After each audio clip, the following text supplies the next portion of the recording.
chrétien fidèle. Alléluia, Jésus revient. Chrétien fidèle. Alléluia, Jésus revient. Toi le consacré. Alléluia, Jésus revient. Reste consacré. Alléluia, Jésus revient. Il vient nous chercher. Nous serons avec lui dans les airs. Dans les airs. Nous serons avec lui dans les cieux. Avec les anges. Nous allons adorer Jésus notre Seigneur. Adorer. C'est la raison de ma vie.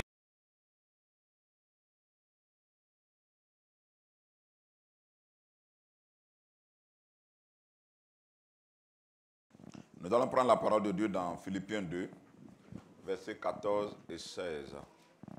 Faites toutes choses sans murmure, ni hésitation, afin que vous soyez irréprochables et purs, des enfants de Dieu irrépréhensibles au milieu d'une génération perverse et corrompue, parmi laquelle vous brillez comme des flambeaux dans le monde, portant la parole de vie, et je pourrais me glorifier au jour de Christ de n'avoir pas couru en vain, ni travaillé en vain.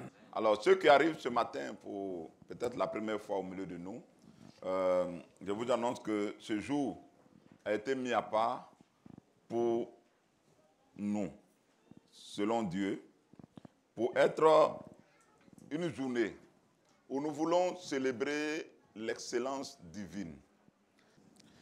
Il s'agit pour nous d'encourager chaque chrétien à chercher l'excellence dans chaque domaine de sa vie. Alléluia. En recherchant, bien entendu, la perfection qui est en Christ. Il est possible pour un enfant de Dieu de vivre cette perfection. Amen. Donc, en Christ, il y a un encouragement que Dieu nous donne à chercher la perfection. Nous attendons les gens du monde dire, mais nul n'est parfait. Nul n'est parfait. Et on croit que c'est des excuses qui nous autorisent à vivre d'une manière médiocre. Alléluia. Si tu es enfant de Dieu, laisse-moi te dire que c'est la parole de Dieu me dit de te dire d'être parfait comme ton Père Céleste est parfait. L'homme de Dieu, l'apôtre Paul, pouvait dire dans Philippiens 3 au verset 12, il dit, ce n'est pas que j'ai déjà remporté le prix ou que j'ai déjà atteint la perfection. Je n'ai pas encore remporté le prix, je n'ai pas encore atteint la perfection. Mais ne dis pas non, c'est inaccessible, c'est impossible. Mais il dit, je cours pour tâcher de le saisir. Puisque moi-même aussi, j'ai été saisi par Christ. Je fais de ça un but à atteindre. Donc la perfection dont nous parlons, nous ne demandons pas de vous battre pour devenir parfait. C'est pas ce que la Bible dit.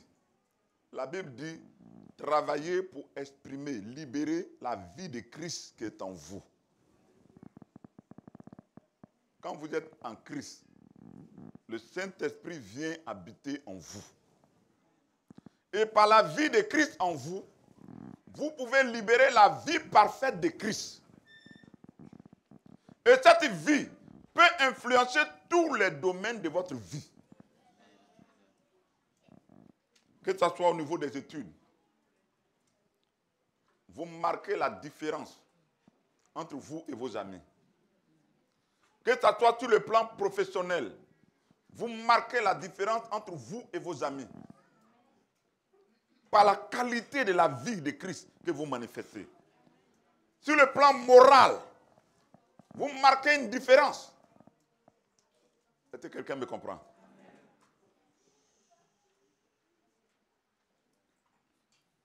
C'est un appel à poursuivre la perfection.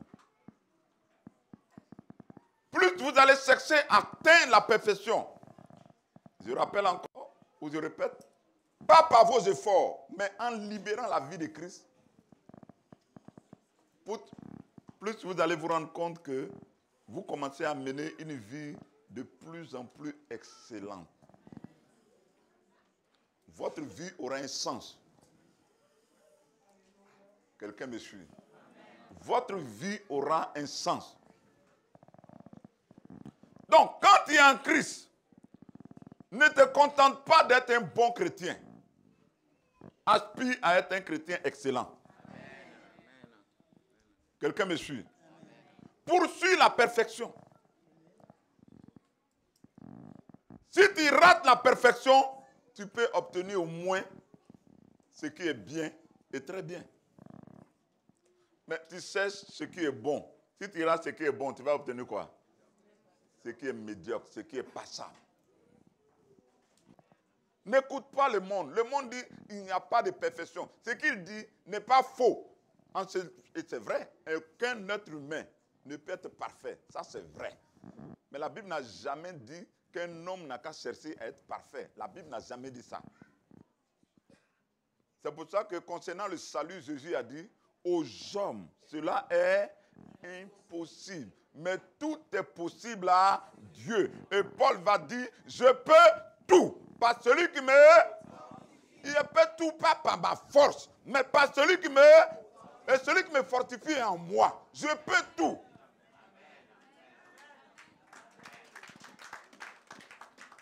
La seule chose que Dieu ne pourra pas faire en toi, c'est les limites que tu as placées pour qu'il ne le fasse pas. Je ne sais pas si vous m'avez compris. Ok. Dieu est en toi. Mais il est ouvrier avec toi. C'est ce que beaucoup ne comprennent pas. Dieu ne travaille pas pour toi. Toi non plus, tu ne travailles pas pour Dieu. Ah, si vous ne le savez pas, je vous annonce ça. Ah non, non, vous ne travaillez pas pour Dieu. Arrêtez de travailler pour Dieu. Dieu n'a pas besoin que vous travaillez pour lui. Dieu n'a pas besoin que vous travailliez pour lui. La Bible dit que nous sommes ouvriers avec Dieu. Dieu n'a pas besoin que vous travailliez pour lui. Il veut que vous travailliez comme des partenaires. Lui, il est en toi. C'est toi le véhicule. Lui, il est le chauffeur. Quelqu'un me suit? Maintenant, quand le chauffeur, imaginez, vous avez un véhicule, vous êtes chauffeur. Vous mettez, vous appelez ça comment? La vitesse. Sur 5. Et vous êtes prêt à aller à 200 à l'heure. Or, il se trouve que le mécanicien a réglé la voiture sur 80 à l'heure. Il a réglé la voiture sur 80 à l'heure. Le chauffeur fait quoi? Il appuie l'accélérateur. Ça va faire quoi? Ça n'apasse pas. Ça ne va pas bouger. Tant qu'on ne va pas au niveau du moteur pour aller régler, vous pouvez accélérer comme vous voulez, ça ne bougera pas. Et c'est ce qui se passe dans la vie de beaucoup de personnes. Dieu est en vous. Il y a des niveaux dans lesquels Dieu veut vous conduire. Mais il ne peut pas le faire parce que vous avez mis des limites. Si dans votre esprit ou dans vos pensées, vous pensez que la perfection n'est pas accessible, eh bien aimé, tu n'auras pas. Pas parce que Dieu ne peut pas le faire, mais parce que toi, dans ton système de pensée, tu as bloqué la main de Dieu. C'est pour ça que la Bible dit dans Romains 12, soyez transformés par le renouvellement de votre intelligence. Vous voulez que votre vie change, changez votre façon de penser. Notre capacité vient de Dieu. Donc, par moi-même, je ne peux pas. Par moi-même, je suis un échec. Par moi-même, j'ai échoué. Puisque avant de rencontrer Dieu, j'ai essayé, et je me suis rendu compte que je suis un échec, j'ai échoué. Maintenant, Dieu, quand tu le rencontres, Jésus dit, mais tu as échoué? Oui. Tu as échoué? Oui. Tu es fatigué? Oui. Tu es chargé? Oui. Et tu veux que je t'aide? Tu dis oui Seigneur, je veux que tu m'aides. Quand le Seigneur vient, il dit maintenant, laisse tomber, renonce à toi-même. La croix commence là. Si tu ne renonces pas à toi-même, alors le Seigneur ne peut rien faire. Alléluia. Donc beaucoup se convertissent, mais ils gardent leur mauvais système de pensée, leur ancien système de pensée. Alors vous vous convertissez et vous voulez faire les choses de vous-même. Tant que vous essayerez par vous-même, vous allez échouer. Mais le jour que vous laisserez Dieu faire, que vous laissez la gloire de Dieu s'exprimer au travers de vous, rien ne vous sera impossible. Vous allez impacter le monde, vous allez transformer le monde. Notre capacité vient de Dieu. Amen. Quelqu'un me suit? Recherche la perfection. Dis à ton voisin. Amen. Il y a une perfection en Christ. Et cette perfection que Dieu veut que nous exprimons a pour but d'attirer le regard du monde vers nous. Alléluia. Vous êtes en quelque sorte des mannequins de Dieu sur la terre. Dans le monde. Le jour qu'un enfant de Dieu accepte de se dépouiller de son vieil homme et qu'il porte Christ, quand il apparaît dans le monde, quand le monde le voit, il ne peut pas s'en passer. Il devient un objet de curiosité. Il devient un objet d'intérêt. Le monde est sous l'emprise des ténèbres. Vous partez dans n'importe quel pays et chaque pays a ses réalités. Dans certains pays, c'est la guerre. Les ténèbres se manifestent beaucoup plus dans la guerre. Quand il y a les élections, les gens vont mourir. On sait déjà que quand il y a l'élection, des gens vont mourir. Il y aura la guerre. Il y aura des déplacés de guerre. On le sait.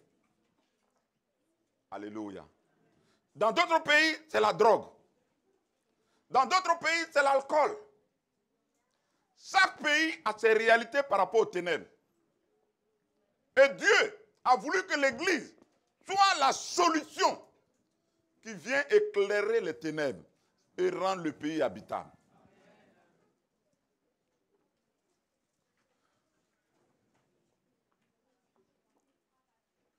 On entend parfois les gens dire non, les gens de nos générations n'aiment pas le christianisme.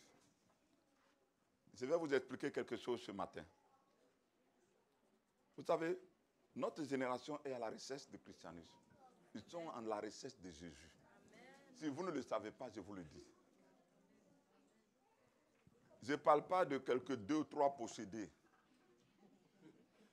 Voilà, qui sont allés vendre les âmes au diable dans les loges, qui essaient d'utiliser... Non, ce n'est pas de ceux-là, parce qu'ils ne font pas la majorité. Mais je parle de la majorité des personnes. Quand vous lisez la Bible d'Apocalypse, la Bible parle des milliards et des milliards de personnes qui vont se réunir au ciel. Donc, il y a beaucoup de personnes que Dieu va sauver. Amen. Ah oui. Les gens cherchent Jésus. Mais le problème, c'est qu'au lieu de leur envoyer Jésus, nous leur avons envoyé un évangile qui n'est pas conforme à la parole de Dieu. L'évangile qui est répandu aujourd'hui dans nos églises, c'est quoi? C'est l'évangile, je l'ai dit la dernière fois, homocentrique. L'évangile qui est centré sur l'accomplissement des besoins de l'homme. Donc, quand nous venons à l'église, nous venons chercher la bénédiction. Et ce que nous appelons bénédiction, c'est quoi? Mariage, travail, avoir des enfants. Quand on a ça, on pense qu'on a reçu. Bien aimé, vous n'avez pas besoin d'être chrétien pour avoir ces choses. Des personnes ne sont pas chrétiennes, ils ont ces choses. Alléluia. Le monde hait les chrétiens, c'est vrai, ils n'aiment pas Jésus, c'est vrai. Mais il y a un côté noir qui est rentré dans la forme d'évangile que nous prêchons, qui est très mauvais, qui est très dangereux. Faire de l'œuvre de Dieu une source d'enrichissement personnel, ça n'a jamais été la pensée de Dieu.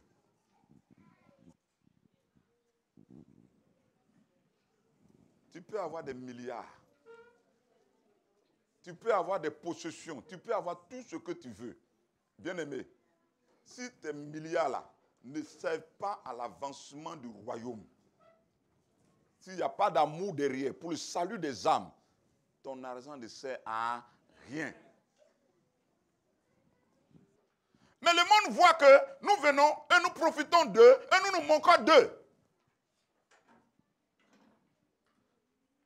Ton ministère n'enrichit personne. Tu n'as aucun projet pour enrichir les autres. Tu n'as aucun projet pour changer la vie des autres. Tout le projet, c'est toi, toi, toi, toi, toi. Le nombre de tes voitures, toutes ces voitures-là, il y a des voitures même, tu n'as même pas roulé dedans, mais tu as ça. Jésus allait de lieu en lieu pour faire du bien.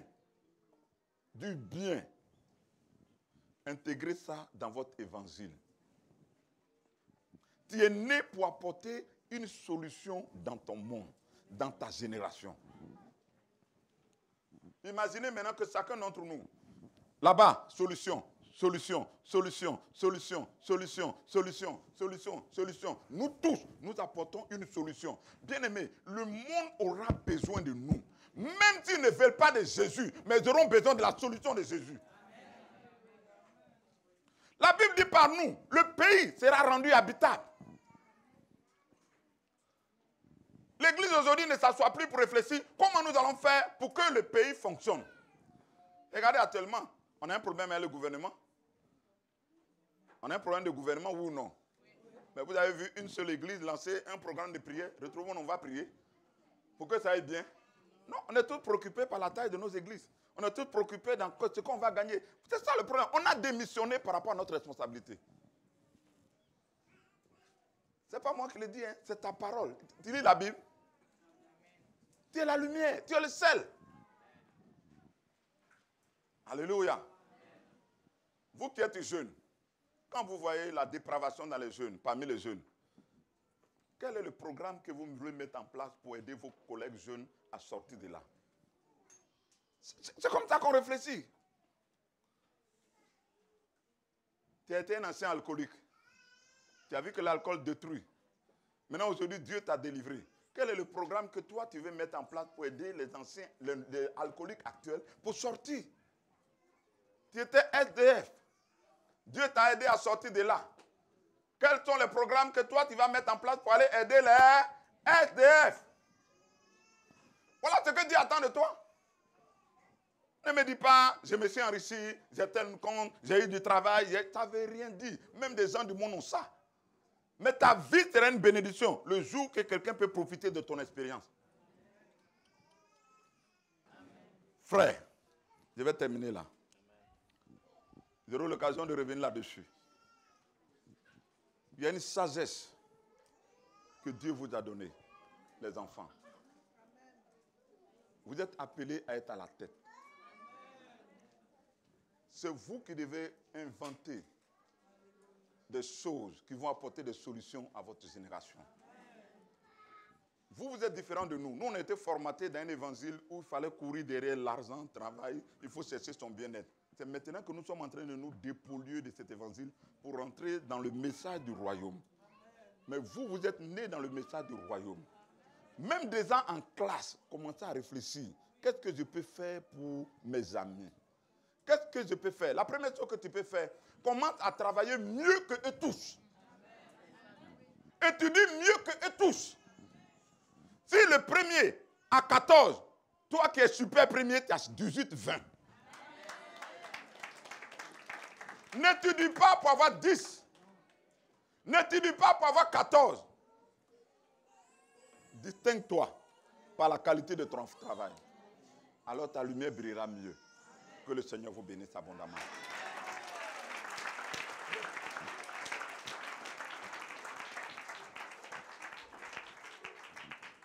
Que sa grâce soit avec vous. Croyez au potentiel que Dieu a déposé en vous. Et libérez-le partout où vous serez.